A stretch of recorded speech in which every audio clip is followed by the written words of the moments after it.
ជំរាបសួរសួស្តីពុកម៉ែបងប្អូនអ្នកគ្នាថ្ងៃនឹងមកបង្ហាញវីដេអូការញ៉ាំទៅញ៉ាំសាច់អាំងនៅហាងមួយកន្លែងហើយហាងមួយនេះខុសពីហាងមុនណាបងប្អូនហាងនេះអត់មានប៊ូហ្វេសាច់អាំងទេគឺហូបជាឈុតគិតលុយធម្មតាហើយអ្វីដែលយើងចូលទៅមុនគេយើងកំងម្នាក់មកឈុតហើយគឺគេលើកឲ្យយើងម្នាក់មកឈុតចេញមកមានបាយមានអីមួយសេតមកបងប្អូនហើយនៅកន្លែងនេះបងប្អូនសាច់គេដុំហើយគេដាក់ជាក្រានឲ្យយើងអាំងអញ្ចឹងតែម្ដងមកឈុតម្នាក់19000 វ៉ុនបងប្អូនអ្នកគ្នាបើគិតជាលុយដុល្លារប្រហែលជា$15 $16ឯទេតែមួយឈុតហ្នឹងរៀងតិចដែរបើសិនជាហូបច្រើនគឺហូបអត់ឆ្អែតទេណាបងប្អូនអ្នកគ្នាគ្រាន់ថាសាច់អាំងហាងនេះគ្រាន់តែដើរចិត្តគេក្លិននឹងឈ្ងុយហ្មងបងប្អូនដើរកាត់ហាងហ្នឹង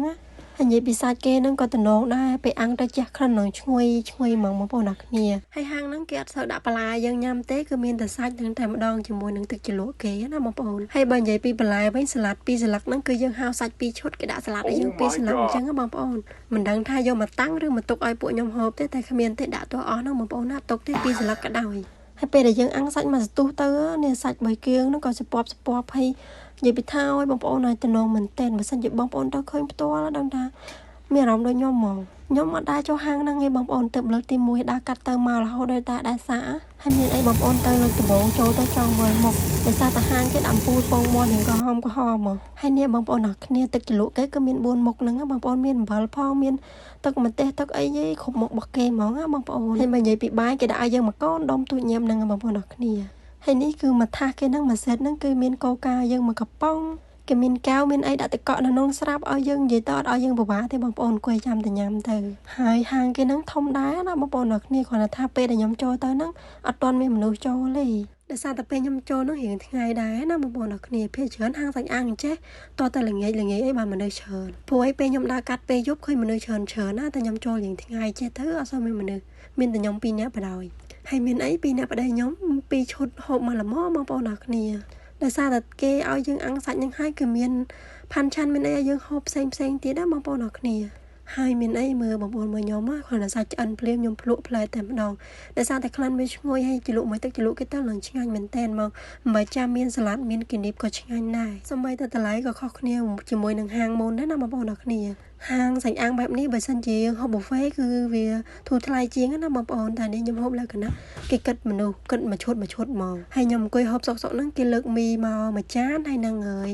បាយច្បល់មកមួយចានទៀតបងប្អូនអរគ្នាខ្ញុំមិនដឹងថាវាមានទេខ្ញុំអត់បានមើលនឹងឈុតគេនឹងសេតគេបងប្អូនហើយនេះមីគេលើកមកមិញបងប្អូនអរគ្នាមានគ្រឿងសមុទ្រមានអីនឹងស្រាប់តែម្ដងអានេះគឺបាយច្បល់ដែលគេហៅថាប៊ីប៊ីមប៉ាប់បងប្អូនអាសាមើលរឿងកូរ៉េគឺធ្លាប់ឃើញហើយប៊ីប៊ីមប៉ាប់បាយច្បល់ហ្នឹងបងប្អូនរសជាតិក៏ឆ្ងាញ់ដែរហើយបន្ទាប់ពីគេលើកមកដល់ភ្លាមខ្ញុំក៏សាក់ភ្លក់មីភ្លាមបងប្អូនអរគ្នាព្រោះអីបើសិនជាខ្ញុំអត់ហូបចឹងវាសល់អញ្ចឹងស្ដាយលុយណាបងប្អូនមកឈុតយើងក៏មកមានប៉ុណ្ណាខ្ញុំត្រូវតែហូបឲ្យអស់ប៉ុណ្ណឹងបងប្អូនអរគ្នាបើហូបអត់អស់គឺស្ដាយលុយមែនតើដោយសារតែរៀងថ្លៃដែរអញ្ចឹងណាហើយខ្ញុំចូលទៅភ្លាមបងប្អូនខ្ញុំឡើងភ្ញាក់ផ្អើលមកខ្ញុំថាចំហាងសាច់អាំងចុះណាជាក្រានអត់ឃើញជាក្រានគេអញ្ចឹងព្រោះអីចូលហាងសាច់អាំងធម្មតា